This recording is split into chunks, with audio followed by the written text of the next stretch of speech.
Well, if we're gonna find any ghosts, we better split up. You're listening to Never Split Up, a horror movie podcast. There are certain rules that one must abide by in order to successfully survive a horror movie.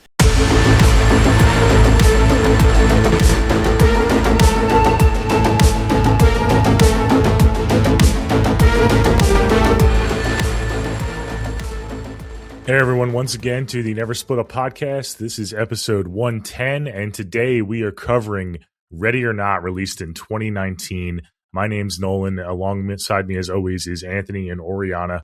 What's going on, guys? How we doing today?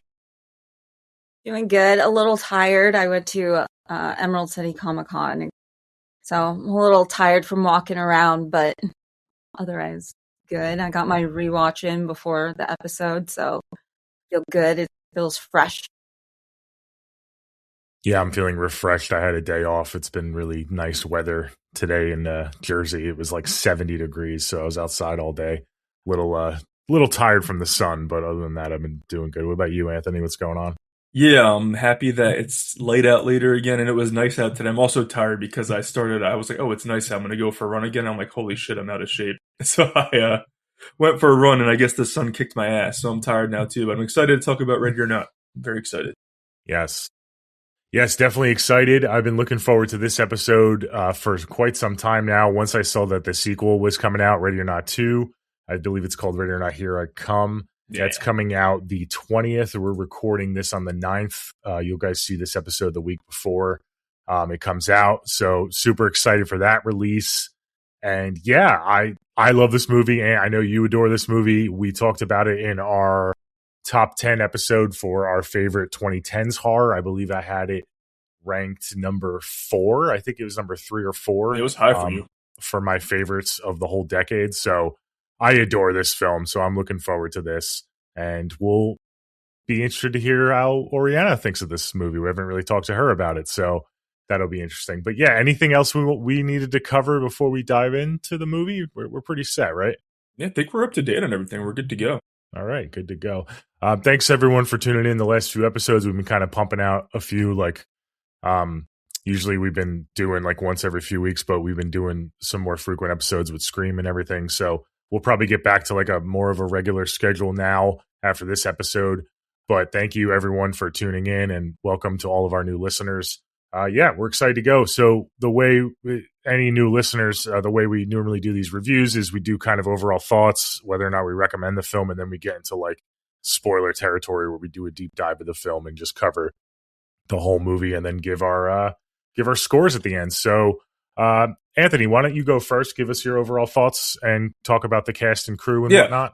All right, guys. So I'll give you the IMDb synopsis. It's a bride's wedding night takes a sinister turn when her eccentric new in-laws force her to take part in a terrifying game. It was directed by Radio Silence, Matt Bettinelli-Olpin, and Tyler Gillette, and it was written by Guy Busick and R. Christopher Murphy. And it stars modern-day Scream Queen Samara Weaving, Adam Brody, Max O'Brien, Henry Czerny, Andy McDowell in an amazing role, and then we have a bunch of other, supporting cast playing the family. And it came out in 2019. I can't believe this movie came out 7 years ago. I feel like time's flying by way too fast. I remember seeing this in theaters. I'm like, holy shit, we're almost a decade away from the OG. But yeah, it was low budget, $6 million, modest success. But over the years, it's really been gaining a cult following. Hence a sequel. 7 years later. So I'm excited to get into this, and I'm really excited to maybe talk at the end what we want from part 2, because I'm excited that we're getting a sequel, and you know how I feel about part 2. So let's see which one I end up liking more. So yeah, I'm really excited to get into this one. Okay, cool. Why don't you give us your thoughts first? You can go first. Yeah. So like I said, I saw this like opening weekend in the theaters, and I didn't know. I'm like, I was actually familiar with Radio Silence because I know they directed installments in the VHS, the first one, and I actually remember them from Devil's Due. I know that was like a trash movie, but I actually didn't hate that movie either. I thought it was a fun enough found footage, demonic movie, but the vibe of this movie, I was like, okay, I'm excited to see this. And yeah, it was like not a crowded theater, but I had a blast with this movie. Like I fell in love with it since the first time I saw it. I thought it was a great horror comedy ride. I thought we have like an amazing final girl. She's one of the best of the 2010s final girls, in my opinion. I mean, Samara Weaving, I was introduced to her back in Mayhem and Ash vs. Evil Dead, and then I fell in love with her in The Babysitter. So to see her continue that with Ready or Not, I'm like, I already love you. You're already a horror queen for me. And then this just cemented her Scream Queen final girl status. I think Adam Brody is a scene stealer in this. He's my favorite character other than Grace. I just love the dynamic between the family, and I love how 1 second you're just laughing with them being dumb idiots, and then the next second you're just like rooting for our girl Grace to just get out of the situation and make it to the end and just show these rich bastards, who's the boss for real. And it's just a fun ride. This is the kind of genre, the kind of horror that I think Radio Silence really excels in, and I'm happy that they're coming back to a franchise they created versus stepping into another franchise. I love, that they reintroduced Scream to like the new generation. Ready or Not to me is definitely hands down, even as a Scream guy, like Ready or Not is their best directed movie, and I think their best overall movie thus far. So it's really exciting that they're coming back to the world they created. And yeah, I mean, this is a bloody blast. I really, really think it's super rewatchable. Nolan knows that's like my ultimate criteria is like, if it's not rewatchable, then like, what are we doing? So this movie I can rewatch any day of the week and have a blast. And I really think it's a banger, and it's one of the best horror comedies we've had in the last decade or so. So yeah, I love this one. Okay, awesome. Great. So recommend from you. Yeah, huge recommend. If you want to have a fun night with a horror comedy, you can't go wrong with this. I mean, it's a blast. All right. Yep. Cool. Okay, Ori, why don't you go next? Yeah, I agree with Ant that it is definitely a rewatchable film. You have a lot of fun with it. Even like all the way when you know what is going to happen at the end, it makes the end even sweeter. And just watching these like incompetent rich people trying to go forward with this ritual that they've only really done once because they've lucked out with other games. Like it's silly fun, and I think this is really Radio Silence, one of their best films. I love what they did with Scream, but I'm really excited to see them return to giving us a sequel of a franchise that I feel like they did really well in. So I'm excited for a second one. Yeah, so recommend from you. So yeah, 3 for 3, obviously. Again, listeners know I adore this film. I'm so excited for this second film. It's one of my most anticipated, not just horror, but just movie in general for this year. Especially with the new cast that's being introduced. But we can get into that at the end of the episode. Yeah, this movie is just so fun, and it's so tight. I mean, it's a 90-minute runtime. They don't waste any time. Every scene is purposeful, and whether it's just trying to make you laugh, or it's just heightening the stakes, or it's getting to know Grace, it's so well constructed. I mean, Samara Weaving, like you, Anthony, I fell in love with her in The Babysitter, and obviously its sequel. We covered those two movies early on in the podcast, so check those out. But with this one, she's playing a final girl. She's playing like the main protagonist. She's not playing the villain. And this is the movie that really like cemented me with her as a Scream Queen, because I was like, okay, as much as I love her as the fucked up villain, I really love her as this. She's one of us in this movie. I kind of think of it in the same way as like the Menu, Anya Taylor-Joy in The Menu, how she's like just a regular around these like elites that are just all fucked up. So she represents us. 99% of the people that watch this movie are not socialites and elites and rich people. So she does that so well. I mean, from the first second she's on screen, when she's like rehearsing her vows and stuff, you're just locked in, and you're on board with her. And she's so infectious whenever she's on screen. It's like that indescribable kind of trait that she has. And I just love every movie that she's in, but especially this one. This is my favorite movie of hers. This is my favorite movie of Radio Silence. I mean, I think it was number 4 for my 2010s horror. But honestly, I mean, it could be number 1. I mean, it's to me, this is a perfect film. It hits all of the notes that it wants to hit for me personally. Like the humor lands with me completely. I love this style of humor and this style of camp.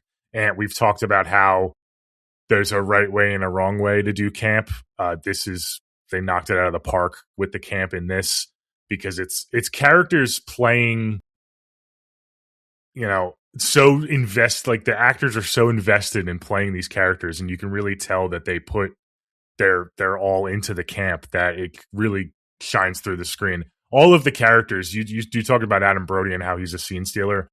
I like them all because they're all so different and so memorable. A lot of times when you get, I guess I would call this kind of an ensemble cast. I mean, you have a decent amount of familiar faces in this cast.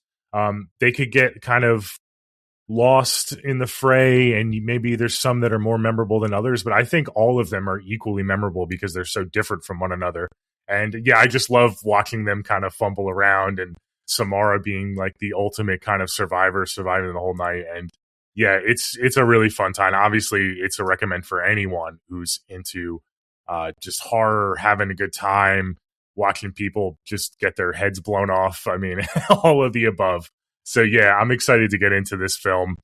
We are going to get into this spoiler part of the review now, so we'll kind of dive in. What did you guys think of this opening? Well, I obviously start with the opening. I love the tone of this opening. It's a different tone than most of the movie, but it really kind of heightens the stakes, I think, right from the get-go, and I think it's pretty effective. But I started watching my rewatch, and I was watching my son, Calvin, and he was kind of playing off on his own. I was like, let me pop it on because I don't know how much time I'm going to have to watch this before the episode, before we record. And I forgot how like creepy the first scene was. So Calvin stops what he's doing and he like starts watching it, and he's like, no, like he's having me turn it off. I'm like, oh shit, yeah, okay, maybe he shouldn't be watching this. So yeah, this is a really creepy, like intense kind of opening scene. I like it a lot. Yeah, it's great. I love the dynamic between the brothers in the opening scene because it kind of sets up for what's going to happen later in the movie a little bit, and kind of do a little switcheroo. But I think it's a really solid introduction to the family in the past, and it's filmed really well too. Like in the shadows, like it's filmed very, very good. And you see Andie MacDowell's character as Becky, she's in it, and then I just love how I love the aunt in this movie too.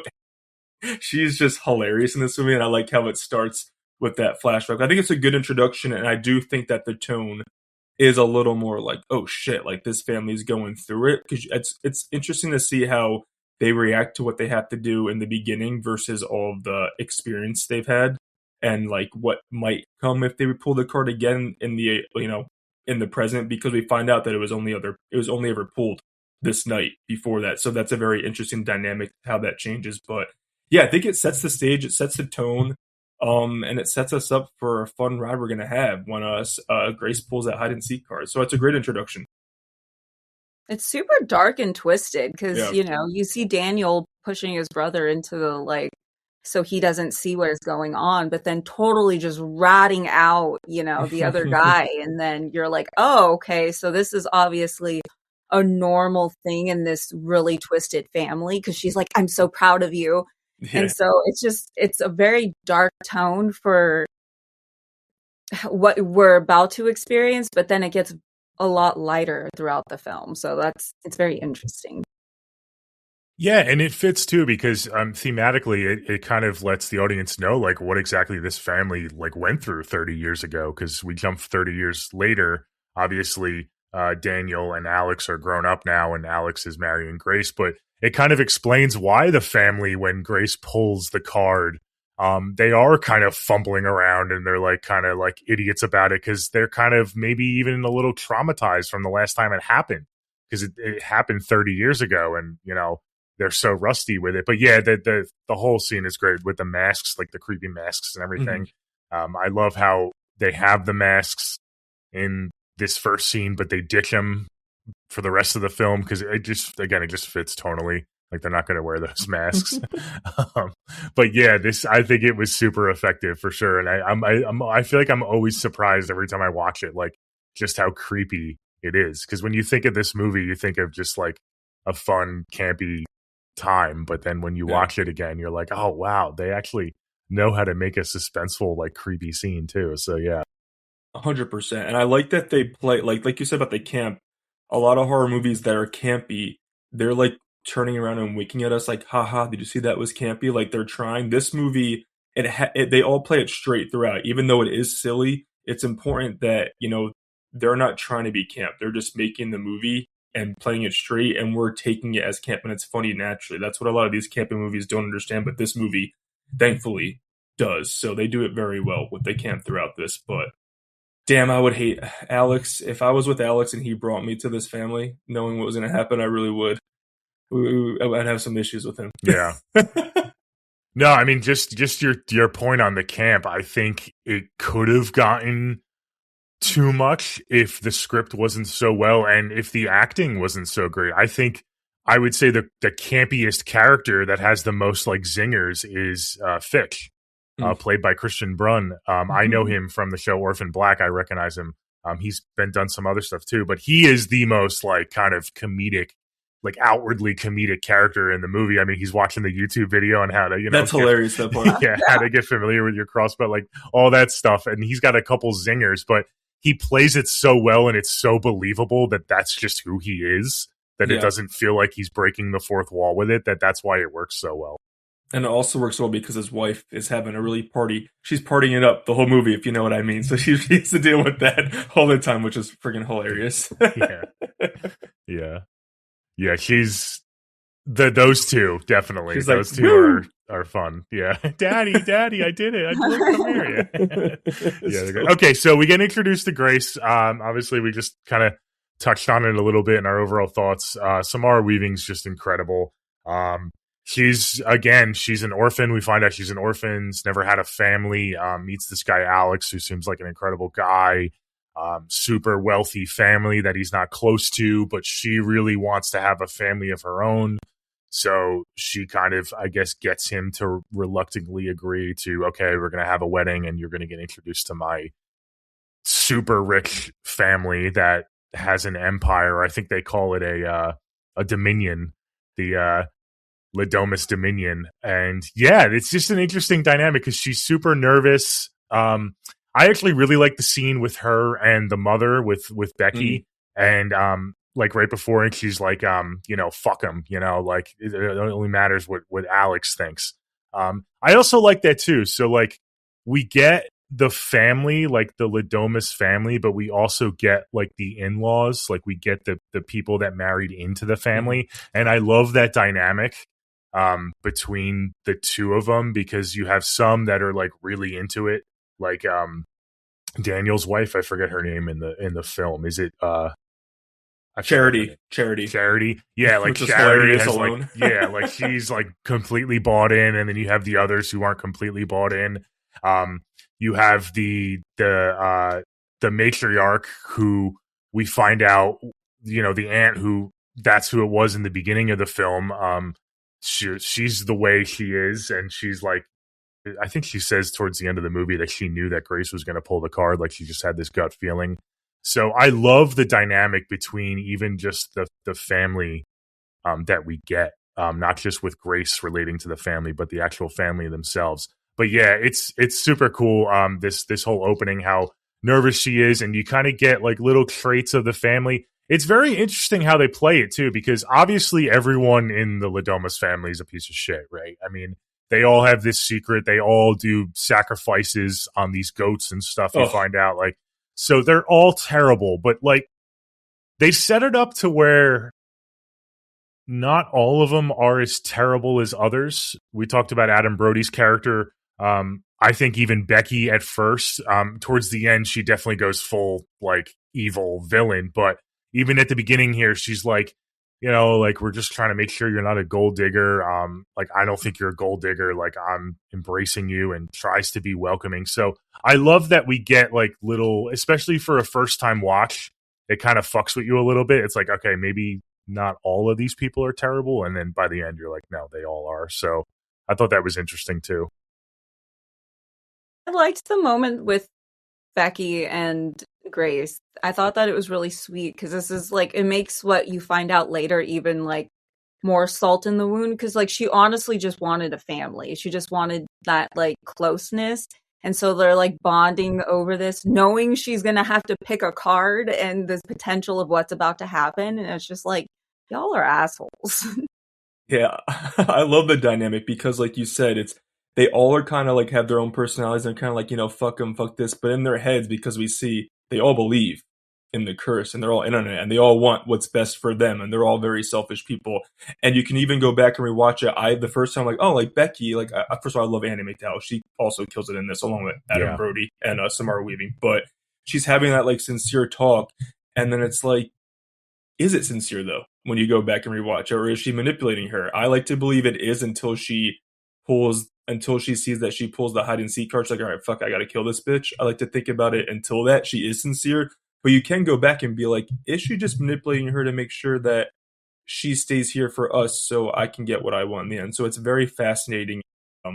Even Alex, because he has a big character arc in this movie, how much he loves, supposedly loves Grace and Zarek, but you just do find out by the end that he is one of his own. He is his family and he's going to do what's best for him. And this poor girl that he brought here to get slaughtered, he's like, yeah, we're going to go through the slaughtering with her. Let's take her out. But I do like the dynamics, and I think that they all serve their purpose and they blend well and they play off each other really well, which is the most important. And then Samara Weaving, we're just like, I would feel like in the first like 30 seconds, which is very hard to do, instantly team her. And like Nolan said, she's us. She's like the everyday woman down to earth. And these people are in their own little bubble. And we're like screaming with her through the movie because we are her. And we're like, this is just fucking ridiculous. What are these people on? So I really like how like we instantly connect with her because I need to connect with my final girl in my horror movies. Yeah, I agree. I do think it is sincere, but I think it's just an example of conditional love, right? Like I do want to embrace you and make you a part of this family if you survive this night. If you don't, if you pull that card, then, well, I mean, you got to go. So I think it is sincere, and I think you get that too. We'll get soon to the scene where she pulls the card. I mean, it's such a brilliant scene, well-directed scene. The acting is amazing. When she finally pulls the card and she flips it and she shows, hide and seek, everyone's faces around the table. It's conveyed exactly what they're feeling in that moment. Like some people are stunned. Some people like the aunt. I think that's the first time. She's fucking stoked. Yeah, I think that's the first time you see her even grin or smile for the whole movie. And it's like, oh, she's ready. So yeah, I love Alex's performance. How his whole face just goes white, is great. But yeah, before we get into the actual game, I wanted to touch on and highlight this big set piece, this big house that we're in. So cool. I love it. It's so awesome with the hidden corridors and the decor and stuff and the big game room and everything. I think this is a really cool set piece to kind of have a movie around, because we're just in this house and like, the surrounding courtyard, if you will, the whole movie. But it's so interesting and intricate. You have kind of the old style with the mahogany and stuff, but then you have the modern like kitchen with the security cameras. So I think it's a really unique kind of house, and it like I want to live there. I want to be part of the Ladomas family. I'm sorry, I'll just say it. Like it's fucking badass. Like the games everywhere they have on display. It's really cool.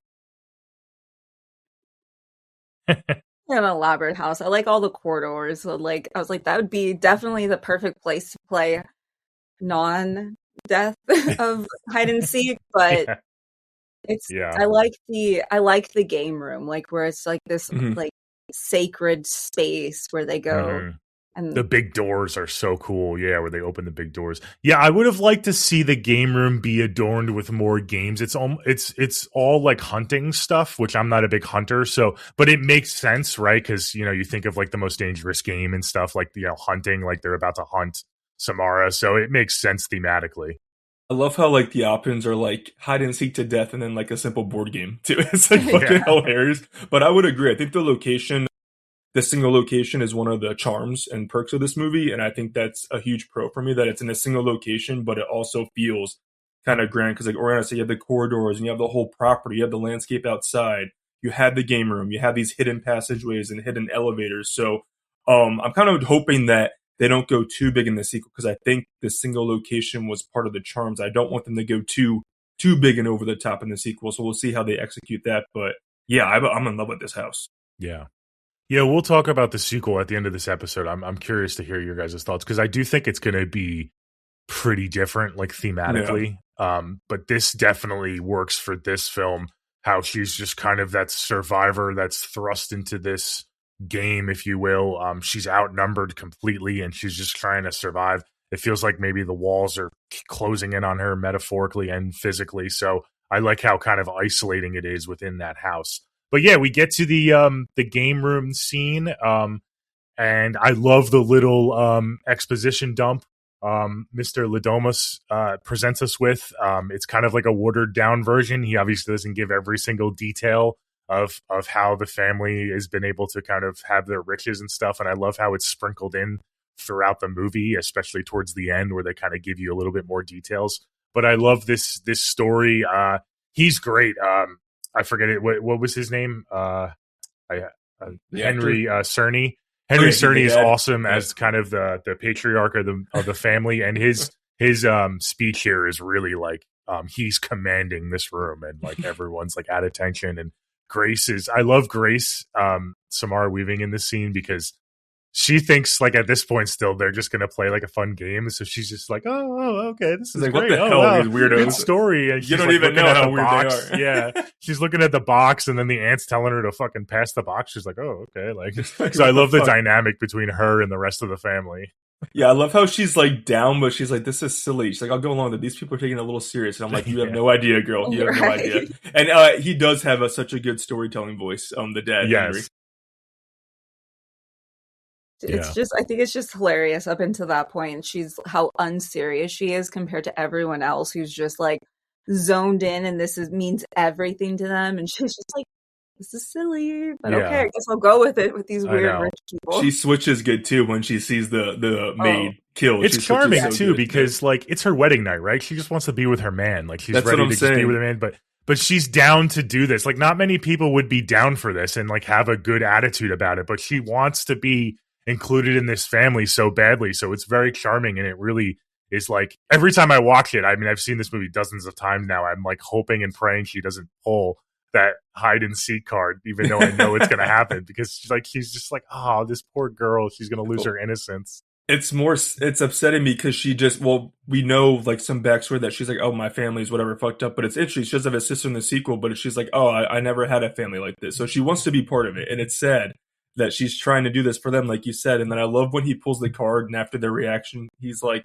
you know, you could just stay hidden until dawn. And she's like, no, thank you. It's my wedding night. Like, I'm not doing that shit. Yeah. But I love how it plays out like that. And she's like, all right, this is enough. And then it's like, oh, no, girl, you have no idea. Yeah. Yeah, I mean, we'll see. I mean, I don't know if her Catherine Newton's going to be her biological sister or foster sister. So we'll see. That's going to be interesting. Yeah. It'll be fun. Yeah. Okay, so then we get, she pulls the card and they start playing the music. I love the song. The song is awesome. And that brings me to my next point. The score in this movie is so good, especially in the beginning, like the opening credits and stuff with like kind of the classical instruments and music playing. It fits so well with the theme of this movie, and just like with the Ladomas family, it just like feels right. And I love whoever composed this score. Hats off to them. But yeah, we get the hide and seek record starts playing, the little kids song, and it does I love the countdown. The countdown is awesome as they're getting the weapons ready, and the most ridiculous weapons, right? I mean, there's a crossbow, they give the fucking old aunt a fucking axe, like of all the people, it's like they give her the axe. I mean, it's just so ridiculous. It's pretty iconic, the shot of them all lined up with their weapons before they go after my poor girl Grace. Mm-hmm. And Alex does leave. He's upset and he just leaves the room. Right away. He's very, very upset. That little fucker. His friggin'. Ugh. By the end of the movie, I wanted to actually go through the screen and strangle him.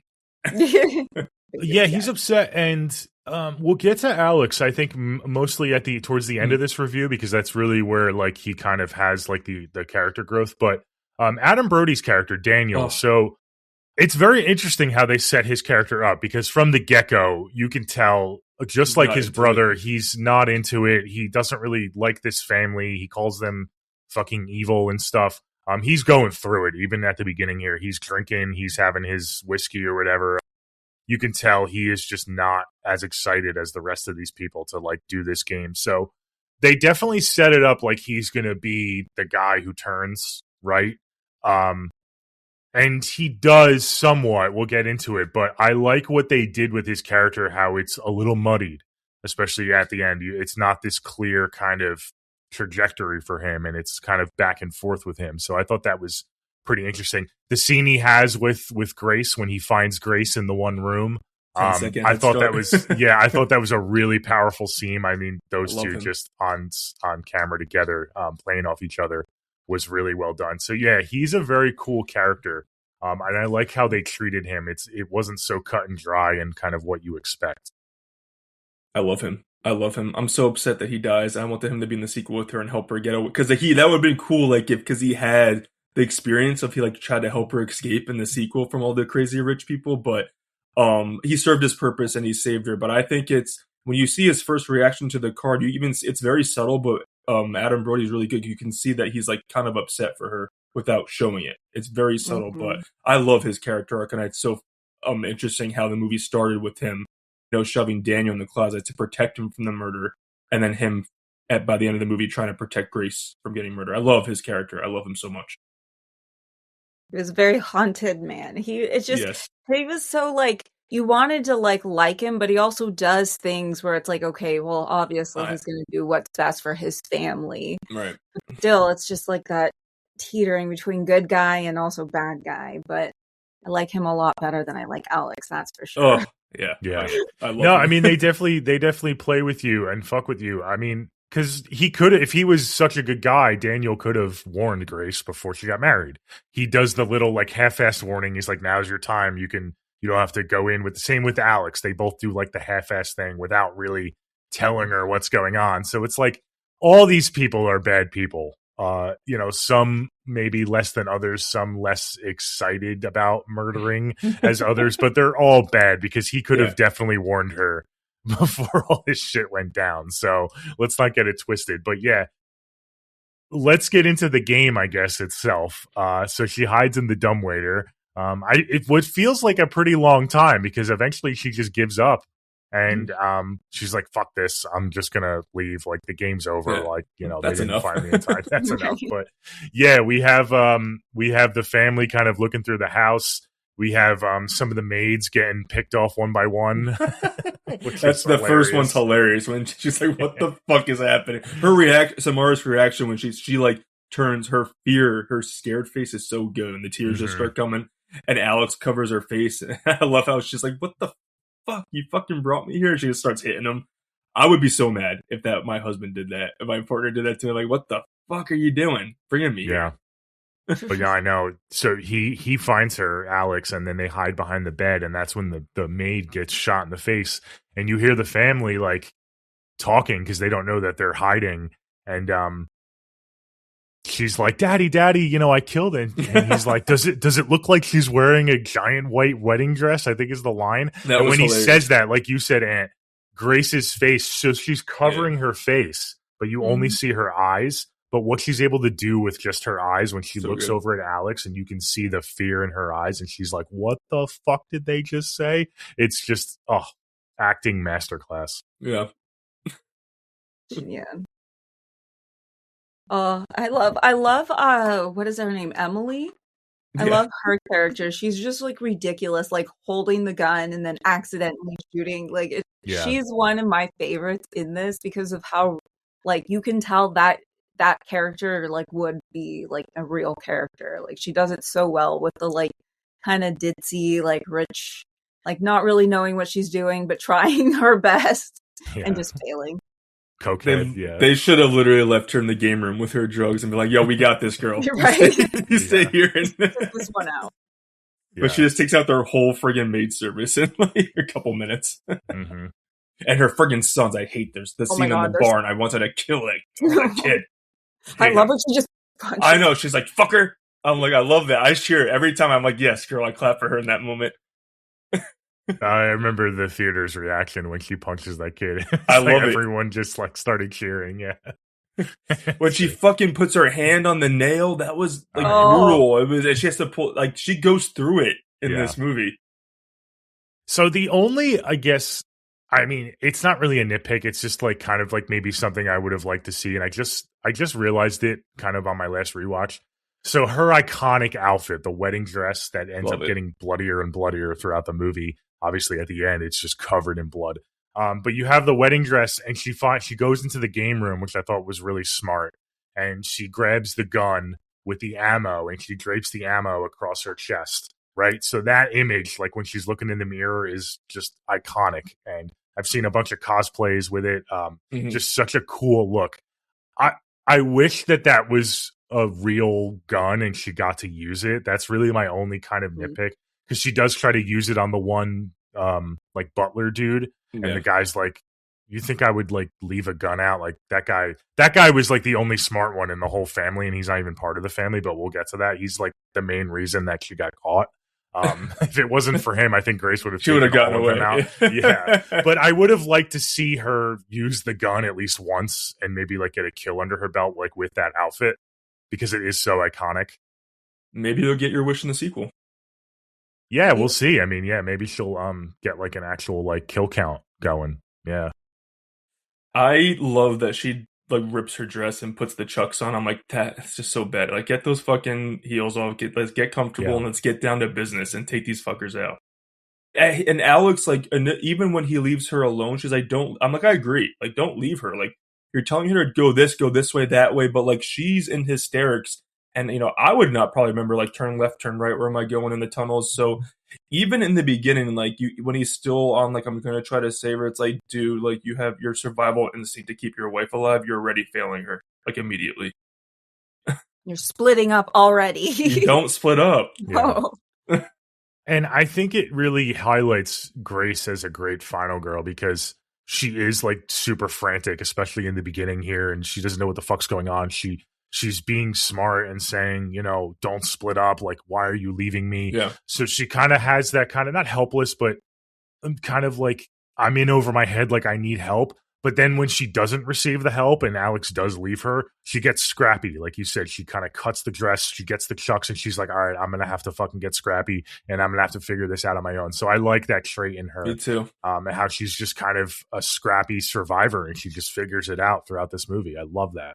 Yeah, I think after the kids scene in the barn, and by the time the fucking car fucks with her, the stolen car, she's like, all right, fuck this shit. Like, I just gotta, like, fucking take matters into my own hand. I love, she's just like, you stupid fucking rich people. The scene when she does escape after the barn, and she escapes the grounds and escapes the butler or whatever, when she's going through the fence, oh my god, and she's pulling her dress and like, I cringe every time when her, like, fucking the skin's getting pulled off her back. I'm like, oh no, girl, you're literally ripping your skin off. That gets me every time. I like squirm in my seat every time that scene happens. And then just for to be passed off, captured again. She gets so close. I love that this movie is like, she's so capable that she gets so close so many times. It's just so many against one. So she can only do so much. There's so many factors. I know. It's literally, I counted, it's like 12 against 1 when you factor in the maids, because all of the maids were ratting her out too when she encountered them. So it's the butler, the 3 maids, and then you have the 8 family members. They're all pretty much against her. So, I mean, the odds are not in her favor. But yeah, I want to see a compilation video of just all of her screams in this movie. She has so many iconic moments where she's screaming. It's her animalistic scream at the end. It's just like so. She's a scream queen. She's a scream queen. She's so good at screaming. And I saw an interview the other day. She's like, I didn't even. I think it's so many. It's like such a.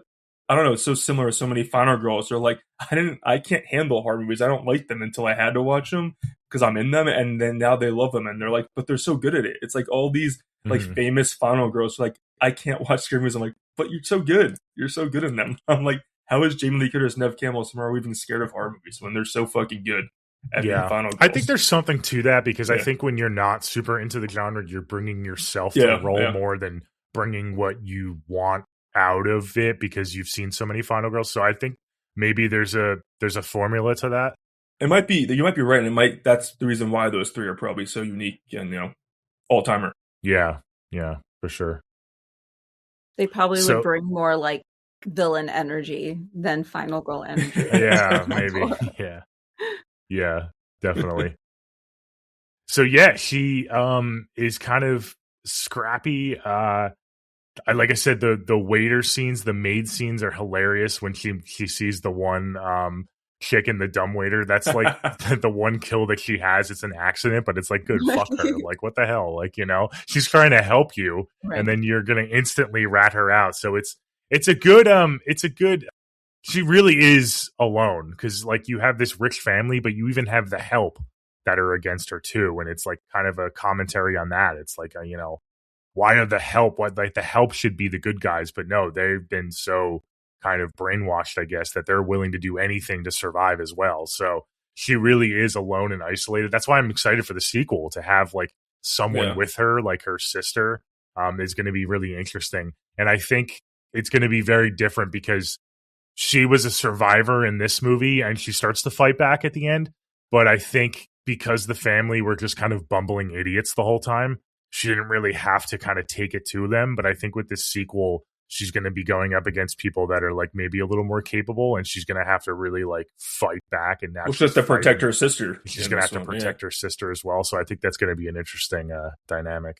Yeah, I think it's really good, awesome that they have the whole movie. She has to counter herself. The person who she's supposed to count on, Alex, before he even turns, he can't even show up for her. And then once the one person, my guy Daniel, does show up for her and save her, he's taken away from her like instantly. And she's like, "Oh, I like thank you so much." And she feels so bad that he dies, but she's gotta just go on and survive. But that moment, that's the most emotional moment of the movie for me, when he actually does step up and help her, and she's like, "Fuck!" Like they took him out too. Like, God damn it, I have to do this again by myself. So I really like the dynamic that he ends up being the brother who she could count on versus her husband, who's again doing nothing besides moping around the whole movie. Yeah. Hate him. I hate Alex so much. The whole movie. Yeah, he really sucks because he's so like self-righteous about like his like he thinks he's better than the family. Such a bitch too. He's like, know. "Oh, I'll turn off the cameras." I'm like, "Go out and defend her. Like, Yeah, do I something." know. He's like, "Oh, I did." I'm like, he's just one of those typical guys that thinks he's like a good guy, but is really not a good guy. Because he's trying to be one. Because he's really not. Yeah. Yeah. He pissed. God, every time I watch it, I hate him even more. The only one I hate more than him is the little punk ass kid Georgie. I fucking hate Georgie. I fucking them too. Yeah, I love the scene when I think it's so it's Georgie's mother. Is it Charity or is it? No, Georgie's Emily. mother is Emily. Emily. Emily and I believe Daniel are together in the barn. And because they're the two fuck ups, so they have him go clean up in the barn, and they find Georgie, and Daniel's like talking to her, and she's like, he's like, none of us deserve to live, like we all deserve to die. And then Emily's like, well, not my kids, they don't deserve to die. And then Georgie pops up, and he's like, mommy, I shot her. And she's like, good job, I'm so proud of you. It's like, wait, what the fuck? And that's another like moment when you see Daniel's like so bummed that when he says that he shot her, and then his mom Emily's just like, yeah. He's like, what are we doing here? Like, So what are we they do teaching our deserve to kids? die. Like, what the fuck are we doing here? Yeah. He's like, what are we doing to our kids? Like, I want to kill my. I think that's when he's like, God, I don't care if we all die tonight. Also, that was Daniel as a child. Like he's like sold out the aunt's husband. Mm-hmm. So I love his arc so much, and he's had to live with it arc ever since. So that's kind of why I think it impacted. He has him that so guilt, much. obviously, so he doesn't want to let it happen to another person when that car gets pulled again. But I love his arc. But I hate what he does because he's my never split up moment. But we'll get to it later. Mm-hmm. Yeah. Yeah, so I mean, back to Alex. Alex just sucks. He's so bad. They're playing it kind of. He kind of goes away for a while. He's off screen for a lot of the movie. You think maybe he's like trying to help behind the scenes, when then you find out he's really not helping at all. I mean, the biggest thing he did was, I guess, unlock the doors and the windows. He like after a half hour, he was finally able to figure that out, but doesn't help Grace in any meaningful way. At the end, especially, I mean, I get such the biggest ick from him at the end when he finds Grace and he's like trying to like still like win her over, and he's like, so you're not gonna like be with me at the end of this? And then like that's the reason that he decides to turn on her. It's like, oh, you're disgusting, man. That's gross. Yeah, he spends, and that's the fucking narcissist, arrogant, like mother. He's a fucker. he's just like, after all this, like, oh, so you're not gonna be with me after? She's like, yeah, no. yeah, And then I hate right after that. Not like, first of all, like your mom, she was like, she fucked up his mom, which I love that Yeah. scene so much because Yeah. like you said, Andy McDowell, that character, Becky, she has a heart arc to her. Like, oh, she's sincere. Then she's like, you're not gonna take away my family. She's like a fucking bitch at the end, and she like tries to shake. I love Grace. She's like, this bitch tried to pull it over, and she just freaking literally smashes her head in. Like literally smashes her head in. I love that kill. And then when he sees her, he's like upset, but he's so arrogant. He doesn't, like you said, he doesn't make the final decision until after shoot. He was like, you're not gonna be with me. And then he sees, and then that combined with the mom and everything, and his brother being dead, he's like, when he screams, she's in here. I'm like, I actually like that. I will give credit to the actor. He kills it because I actually hate him. Once he's like, she's in here. Yeah. I'm like, oh, you motherfucker. I feel so bad for Grace because she feels so betrayed at that moment too. And it's just so sad. Mm-hmm. It's like went through all of that just for your own husband to sell you out. Right. Yeah. Like- Right. And that's such a telling scene because that just tells you that he was always a piece of shit. He never Exactly. really loved her as a human being. He always just loved what she could provide for him. So once you take that away and she's basically telling you, like, go fuck yourself, he doesn't value her anymore as a human being. And it's so disgusting and icky. And I just feel so bad for Grace in that moment. And I like that they didn't do a switch till that moment because I feel like it would have been a little forced if we saw him like fighting with it the whole movie. I like that we pretty much find out that he was pretending to be someone who he's really not. He was that family member, that despicable person the whole time. He was just in his head pretending like, no, I'm not. But, his true colors came out when, in the moment he had to, deal with all this shit going on. So, yeah, he's a fucker. I hate him. Yeah, and the aunt called it out too earlier in the Yep. film. She said he's supposed to lead the family. Like, I know he'll do the right thing. Apparently he had She some knew. kind of vision of what's his name, of the guy, the guy. Oh, Ladomus or whatever. Ladomus. Yeah. No, not Ladomus. That's their name. It's very similar. It's like, Oh, what the Yeah. hell's his name? I forget. That's gonna bother me so Yeah, much. it's very similar. I'm like, why'd they do similar names? That's kind of confusing. But yeah, she says that he sees the vision of him, which is very interesting. It kind of like gives you a little breadcrumb of kind of what's going on, like with this curse. So that was cool. So yeah, it's like him, I guess, fulfilling his destiny for this family, if you will. But yeah, then we get to the big kind of climax of the film. So they finally capture her. The sun's coming up. I also love how they don't give you a lot of movies, I think nowadays, give you like timestamps throughout the night, would give you like kind of 1 o'clock, 2 o'clock, 3 o'clock. I like how they don't do that at all. So you don't know like how long the night has gone on and how close to sunrise you are until the very end of the film. I think that's kind of, there's like a sense of like creepiness about that because you don't know how like close you are to survival with Grace. So that's cool. So yeah, we get it's sunrise is about to happen and they got her on the table, and this is like such a badass scene for Grace. Was able to kind of shoulder the injury, the knife wound, and escape the clutches and just stand up and kind of start to fight back. And then obviously we get the hilarity that ensues. But what did you guys think of this kind of climax? I think this is like what really solidifies her as like a final girl, of like really fighting back and bearing all that she has bared up until this point. So like, I mean, I love it. Well, I love her too. That's what makes her the final girl. You're right. I love that Daniel helped her before he got killed by like poisoning their drinks. He's like, oh, they'll shit for a few weeks. I love that part. It's so funny. But she was smart enough that because she got stabbed in the shoulder, she sacrificed that to get out of it. So she really got herself out of it at the end. It wasn't anyone else but her. So I like that by the end. She really saved herself. And I just love how fucking, again, arrogant they are, where the sun comes up and nothing happens. And they're like, what are we retarded? Are we stupid the whole time? And then it's just so fun when it's just, they start blowing up. It's just, that is the moment of the movie, because the whole movie, they're like, well, we're gonna die if we don't kill her, and then nothing happens until it does, and it's just the first one happens so perfect. It's so perfect, and I love how even the kids get it too. It's amazing. Yeah. Well, first of all, camera shot that it Yes. has on one of them, and it just hits the camera, and we get it Yeah. all messy. I loved it. It's like perfect, like shot. Yeah. Well, first of all, that scream, that shriek that yeah, that's Samara the- does when she gets the stab wound and she stands, she's like, it's like this guttural, animalistic shriek that Ant you talked about before.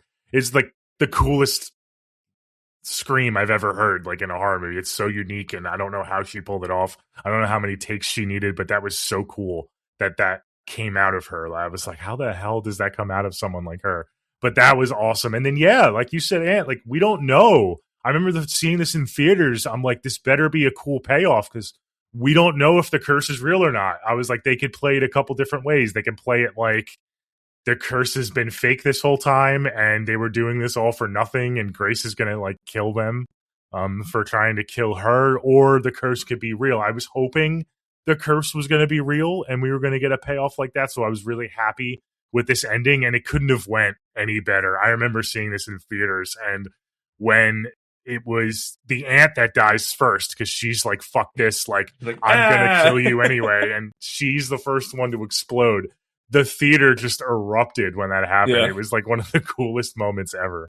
Did either of you think when you first watched it that the curse wasn't real? I thought there was a chance. Yeah. I thought that potentially it was all like they just thought it was real and they were convinced Like it was their real, tradition, but it yeah, wasn't yeah. until we get the first. And I love the way that they chose to do it in that way instead of like them choking to death to die, or Right. Oh yeah. they just explode, all of them. It's so fun. Yeah, I'm happy. I'm so happy the curse was real. I'm like, oh no, it's all for nothing. But I'm like, the payoff was there. Hell yeah. And the payoff for Grace, that was the most important, that she just gets to just enjoy them all exploding and dying. She's like, I love her. One at a time too, not Yes. all at once. That's And what I love about when it. she starts just like, she's like, this is it. She just starts giggling and laughing, and she's enjoying it. Finally, it's just like, Well- this is the part I can enjoy. Well, I thought maybe it wasn't going to happen up until this scene. So once sunrise hits and they're all still alive and none of them have died to this point, there's like, most of them are alive still. I think Daniel was dead, and the mother, Becky. So there were 6 of them that were still alive. I knew basically that something was about to happen and they were going to die. Cause I was like, there's no way we're going to finish. Like, how is she going to get out of this? It's the only way she gets out of this is if they all die from the curse.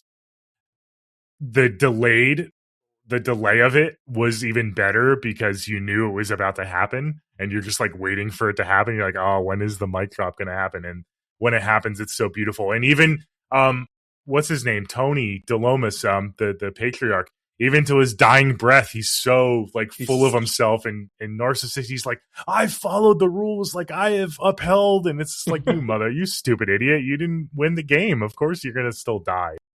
Rules are rules. Did you know that the original ending, they did kill Grace and they changed it because they went dark? And I am, you know me, I love my dark and mean endings, but for this movie, no. They did that. They made the right choice, and we got our final girl, and it wouldn't have fit. Like we said, it's a really good tonal mash of like serious horror and horror comedy, but that wouldn't have fit. That ending would not have fit with what they were going for, the fight that she had. So I'm happy that they like were like, yeah, no, we're not. We want our final. We want our like, yes. Was that like an original script, or did they actually shoot that ending? Like how far? I know it was at least in the script. I think they might have even. I don't know if they filmed it for sure, but I know it was like that was the definitive ending until they're like, no, we can't do this. Yeah, I have to believe like in. Disconnected. Oh yeah. I have to believe that they saw like Samara Weaving's performance like as they're filming and they're saying like we have to like she has to be our final girl. We can't like kill this girl. Yeah. No, that would have bummed me out. But like I like being bummed out by horror, but not for this. I don't want to be bummed out in this one. I don't think that would have ruined the movie. I think it would. I agree. Yeah, it would have ruined our favorite character of modern. After horror. all that fight, and like you need a final girl in this kind of movie. I know. And also, like if they did choose to do a sequel, then it would have like I felt like it wouldn't have really. Yeah, I honestly think they had no idea even after that. They had no idea they were going to do a sequel one way or the other. But I'm happy that she was a final girl because that's why we have the sequel. Yeah. Yeah, and we get the final shot. Of course, her sitting on the steps, smoking the cigarette she grabs. Becky's cigarette holder and starts smoking the mom's cigarettes, which is awesome. And I After love- she told her that she didn't smoke, which was funny. I love such a badass moment. And the cop's like, "What happened?" And she's like, "In-laws." I'm like, In-laws, "Yes, yeah. hilarious, Yeah. so good." I know. Her one-liners in this film too, like when she's cursing and screaming like in the middle of the road, and she's like, "You fucking," when she's on the fucking the OnStar or whatever in the car with that fucking What was his bum-ass name fucking again? Tech. Yeah, it's She's like, "You can go fuck yourself, Jared," or whatever the fuck. Andrew or something. I don't know what his name is. She's one of us though. She's like the audience, like screaming at these fucking characters. It's awesome. Yeah. I laugh out loud every time. She just go fuck yourself. Yeah. So good. Samara Weaving, I know. modern day horror scream queen. Love her. Yes.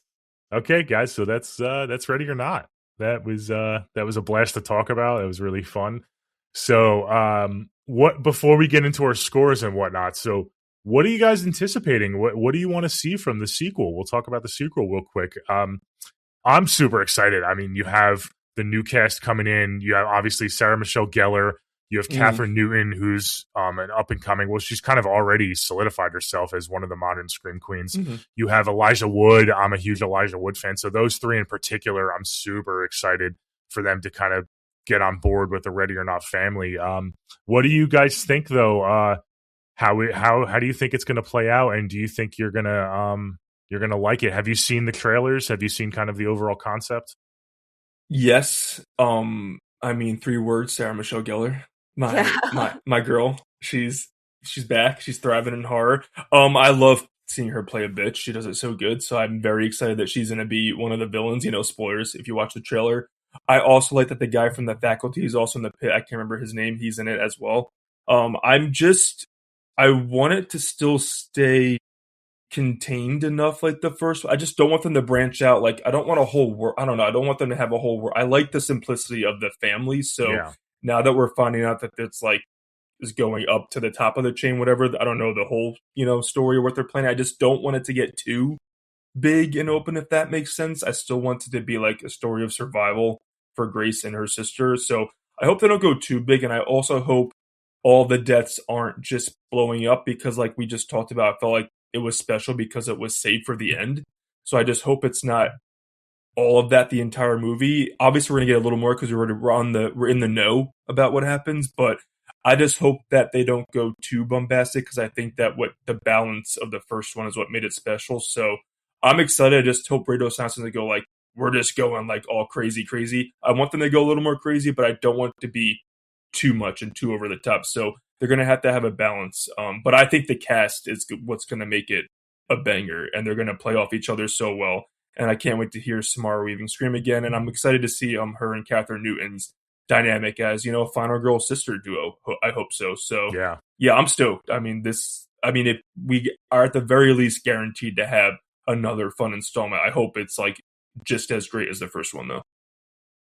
Yeah, I definitely hope that they keep in with the same like containment that Anne's talking about, and I just hope that they don't rely on kind of being like mocking their own what they did in like the first one, like trying to play too much into the over the top silliness. Like I hope they wrote it like the way that they wrote the first one and just do it and then let the film like let us feel the camp for ourselves instead of trying to make it camp, So and I hope that we get more moments where our insides are like cringing, like with the nail or just like with the fence scene. I love those little moments sprinkled in to kind of add in just for my own feel because I love films when they make my insides cringe. So I'm really excited to see Sarah Michelle Gellar and then just the dynamic duo together of Catherine Newton and Samara Weaving, seeing how they're gonna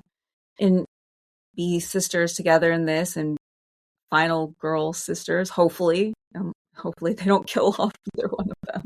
Yeah. That would be dark. Yeah, we'll see. Sarah Michelle Gellar in particular looks like she has a pretty big role. Like she's like the main. I'm so happy. Kind of for like she's coordinating all the villains, so that's gonna be cool. I think it's gonna be another hunting ground. It may be a bigger scope hunting ground, but I think hopefully they'll keep it somewhat contained.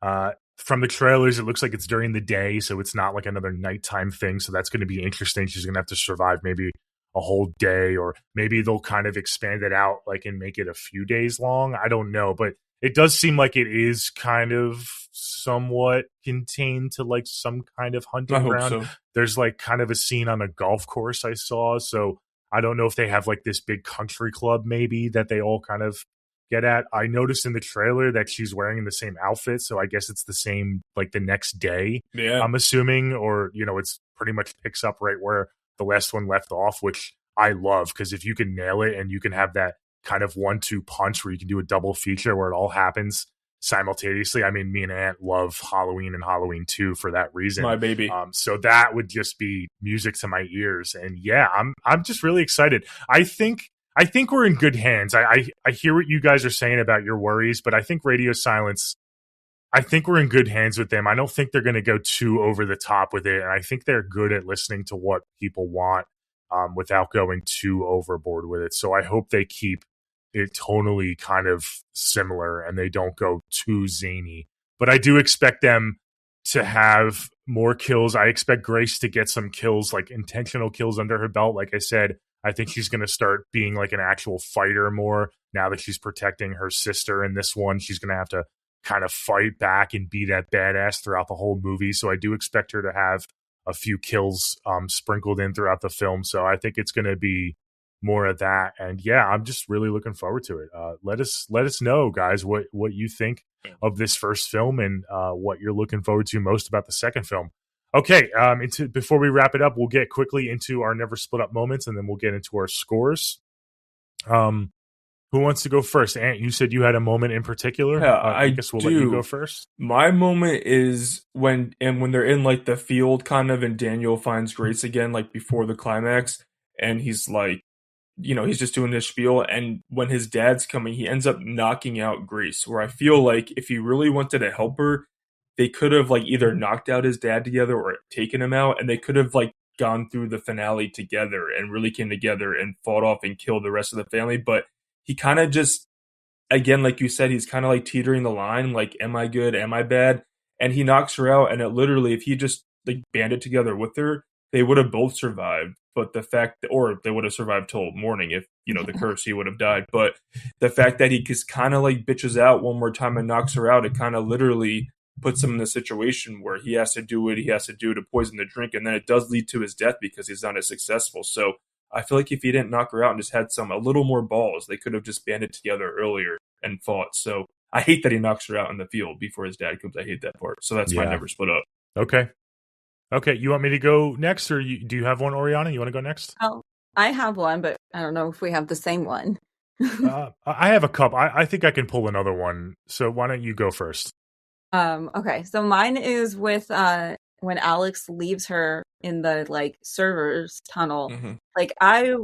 You need to go with me. Like, I'm not going to remember where to go in this big old house. Yeah. Like, I just watched your family shoot the maid that they thought was me. And how are you expecting me to remember anything in this moment? So, like, I would have, if like I was Grace, I would have fought a little bit harder to like go with him. Like, no, I don't know where I am. But ultimately, Alex is garbage. So we know why he just kind of half-assed tries to save her, but that would have been my like don't split up moment off the bat. Would have been like, you're not leaving me here. Absolutely not. Awesome. I always love when we do an actual split up moment as one of our moments. That's great. My moment actually is also Daniel. I think this is an example of maybe Daniel is trying to be a good guy, but he's not fully committed to it. When he poisons the drinks, kill them. Like, just put enough poison in the drink to kill them. Like, why are we fucking around? He kind of makes that one-liner joke. He's like, oh, they're just going to shit for a few weeks. It's like, why? You've admitted that your family are murderous pieces of shit. Like, kill them all and just make sure that Grace lives to see another day. So it's another example of him kind of like being the good guy in the moment to kind of get her, out of a situation in the moment, but really doesn't solve the problem permanently. And it kind of goes along the lines of Anthony, how he kind of just is kind of half in, half out, and it's like really disappointing. So yeah, mine is with Daniel as well. He had the perfect opportunity to just kill them all with one fell swoop there. Like him. I like these moments. Yes, 3 good moments. So let us know what moment you agree with more and if you have a different moment for sure. Okay, let's get into our scores. I guess I'll go first. I haven't gone first on this whole episode. Again, just overall thoughts again. Absolutely adore this movie. I mean, there's not a single thing that I can think of that I would change about this film. It's super rewatchable. It's one of my most rewatched movies, definitely of the last, I don't know, 20 years. I love Samara Weaving. She's one of my favorite actresses, working actresses right now. Her portrayal of Grace is just iconic. Like I said before, she's one of my favorite final girls, just period history, one of my favorite final girls. And I can't wait for her to get a second movie under her belt that's really going to kind of solidify her for me. And yeah, this is just, it works for me. The writing works for me. The directing, it's firing on all cylinders. The score, the acting, everything. This is the type of movie that if I was over anyone's house or I was with people and they suggested this film, I'm always down to watch this at any given time. With people that have seen it before, with someone who's never seen it before, I'm always down 24/7. I can have this playing like every day of my life and I wouldn't get tired of it. It's that good. I'm going to give this obviously a really high score. It's going to be like I guess like a 9.8 No for shit. me. Yeah. Oh yeah, I love that. One of your babies of the 2010s. Yes, for sure. I'll go next. I think that this is again another addition to the horror comedy subgenre that it's always going to be a contender when someone asks for something to watch, and it's so rewatchable. I could watch it tonight and I could watch it over the weekend. I'm just like, okay, when can I watch it again? It's just so damn good. And I think this is really, if you want to show like Radio Silence's mission statement for the kind of horror movies they make, this is the movie you want to show to people because they just fire on all cylinders with this. Samara Weaving's an all-timer for me in this. She's just so great, and I'm so happy that we're going to get her again as the same character. It's bloody, it's fun. There's some scenes that make you cringe. There's scenes that make you scream at the screen, laugh. It has everything you want in a horror movie for me, and especially when it's a fun horror movie. So I adore it. I'm so happy that I can rewatch whenever I want. I'm happy I got to see it in the theater, and I'm happy I'm going to be able to see the second one in the theater. It's going to be a 9.2 for me. It's really up there for me as well. I love it so much. And the second one's already going to get a positive score just because Sarah Michelle Gellar and Samara Weaving fight. So the fact that they have a fight scene, it's already going to be positive. So, but I'm just curious to see if it's going to stand side by side with the OG. So I'm so excited for the sequel. But yeah, I mean, I'm down for more fun in this world. So yeah, I'm a very, very, very happy Ready or Not fan.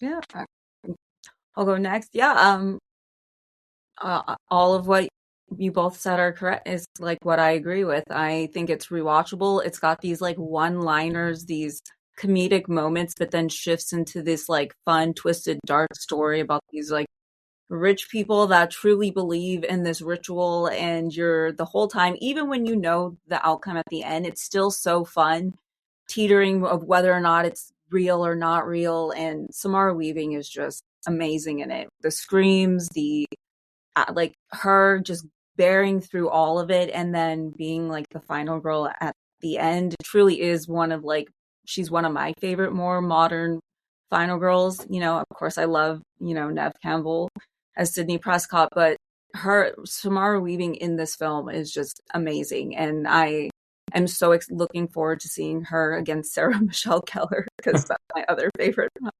Like I love them in film, so I'm excited to see them both in a new horror. And yeah, it's definitely fun for any person who I think is new to horror and introducing them to something that is both like kind of campy fun, but also is really twisted.